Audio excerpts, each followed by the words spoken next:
ठाकरे गटाचे नगरसेवक 1 तासांपासून महापौर यांच्या दालनामध्ये बसून आहेत, तर दुसरीकडे मृत नातेवाईकांच्या कुटुंबियांनी आता शहर अभियंत्यांच्या दालनाबाहेर ठिय्या मांडलेला आहे।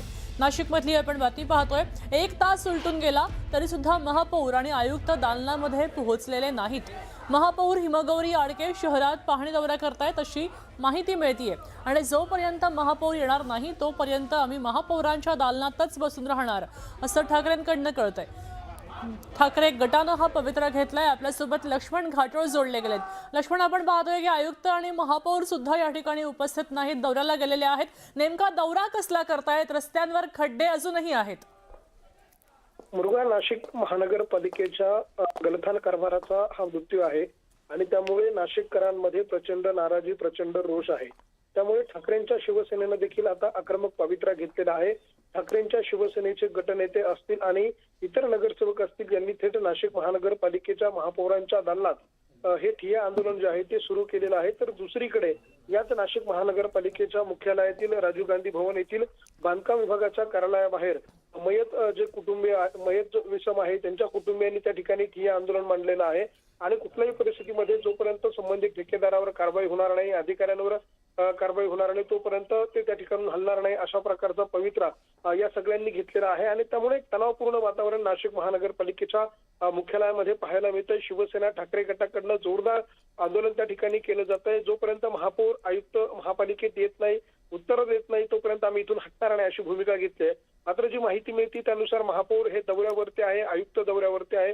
प्रश्न हाच उपस्थित केला जातोय की नाशिककरांचे जीव जात आहे, सामान्य नाशिककरांना खड्ड्यात पडून मरावं लागतंय आणि असं असताना केवळ दौऱ्याचे फार्स नेमके का आखले जात आहे किंवा दौरेचं नाव सांगून या ठिकाणी तोंड लपवण्याचा प्रकार आयुक्त आणि महापौरांकडनं केला जातोय का असा प्रश्न या सगळ्याच्या निमित्ताने उपस्थित केला जातोय। नाशिक मधल्या नाशिककरांना, सामान्य नाशिककरांना घरातून बाहेर पडताना भीती वाटते। याचं कारण शहरात पडलेले खड्डे, अशा स्वरूपाची परिस्थिती जर शहरात निर्माण होत असेल तर निश्चितपणे हे फेल्युअर आहे नाशिक महानगरपालिका प्रशासनाचं आणि सत्ताधाऱ्यांचं। त्यामुळे निश्चित त्यांनी देखील याबाबत समोर येऊन उत्तरं देणं आणि नागरिकांच्या प्रश्नांची उत्तरं देणं अपेक्षित आहे।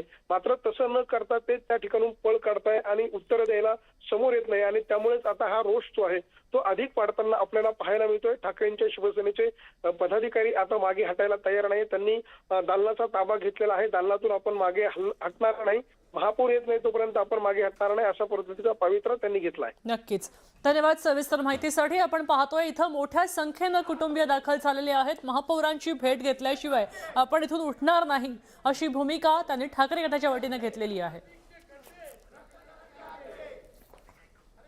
आता बातमी आपण पाहतोय अन्न आणि औषध प्रशासनाचे आयुक्त तुकाराम मुंढे यांच्या धडक कारवाया सध्या चांगल्याच चर्चेत आहेत। मात्र आता मुंढे यांच्यावर कर्मचारी आणि अधिकाऱ्यांनी नाराजी दाखवली आहे आणि त्यांच्या विरुद्ध तक्रारीचं पत्र पाठवलं गेलंय।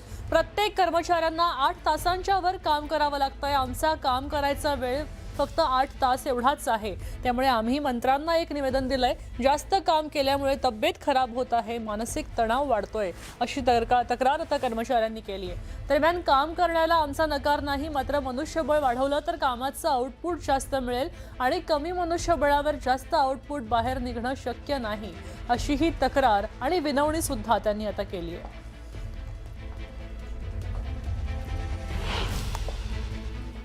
पूर्वी देखील काम होत होतं, गुणवत्तापूर्वकच काम करतोय। गुणवत्तापूर्वक काम करण्यासाठी आम्हाला टायमिंग जास्त द्यावा लागतोय ना। सॅम्पल वाढले, काम काही कमी झालेलं नाही, काम सुद्धा वाढलेलं आहे। अशा स्थितीत काय करायला हवं सरकारनं असं वाटतं शासनानं? मनुष्यबळ, जे मनुष्यबळ कमी आहे ते वाढवलं तरच काम होतील ना। काम करण्याला नकार नाहीये, पण मनुष्यबळ वाढवलं तर मग संख्या आउटपुट जास्त बाहेर पडेल ना। कमी मनुष्यबळावर जास्त आउटपुट बाहेर निघू शकत नाही। ते 1 महिना 2 महिना ठीक आहे, त्याच्यानंतर तुमची बॉडी पण साथ नाही देत ना। आता बातमी बुलढाण्यात आहे। इथं LPG गॅसचा काळा बाजार करणाऱ्यांवर आता अन्न आणि नागरी पुरवठा विभागाच्या मुंबई इथल्या दक्षता टीमनं मोठी कारवाई केली आहे। मुंबई नागपूर राष्ट्रीय महामार्ग क्रमांक 53 वर खामगाव तालुक्यात सुदर्शन ढाब्याजवळ इंडियन गॅस कंपनीतनं भरून आणलेला टँकर अवैधपणे रिकामा केला जातोय। असं असताना रंगेहात पकडलं गेलं। तब्बल 500 किलोमीटर अंतरावरनं येऊन मुंबईच्या टीमनं ही मोठी कारवाई केली आहे। एकच खळबळ झाली। 2 भले मोठे गॅस टँकर 11 गॅस सिलेंडर आणि गॅस ट्रान्सफर करण्यासाठी लागणारं साहित्य असा तब्बल 87 लाखांचा मुद्देमाल जप्तही केला गेलाय.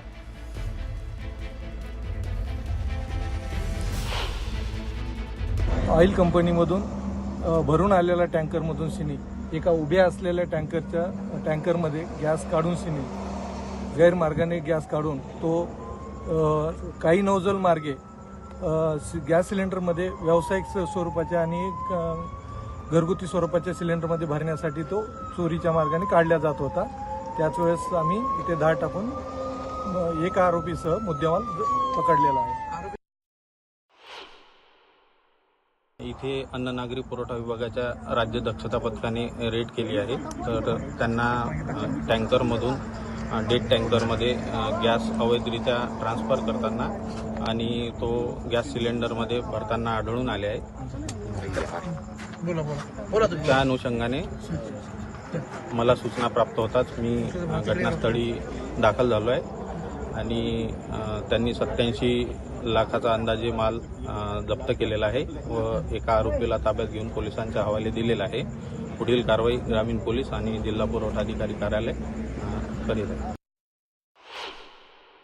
याच्यामधून एक गॅस कॅप्सूलमधून जे टँकर तुमच्या पाठीमागे दिसतोय त्या टँकरमधून छोट्या टँकरमध्ये ते टाकत होते आणि त्याच्यामधून सिलेंडरमध्ये भरून अवैधरित्या ते ब्लॅक मार्केटिंगमध्ये काळ्या बाजारामध्ये विकत होते. काही आरोपी पसार झाले. हा, इथं साधारणतः काही आरोपी पसार झालेले आहेत. त्यांची माहिती आम्ही पोलिसांना देत आहे. काय काय मुद्देमाल ताब्यात घेतलाय आपण? साधारणतः याच्यामध्ये टँकर, काही सिलेंडर्स, 11 सिलेंडर आणि एक इथं शेजारी जो डेड टँकर आहे तो ह्या सर्व इथं असणारा मुद्देमाल आम्ही ताब्यात घेतलेला आहे.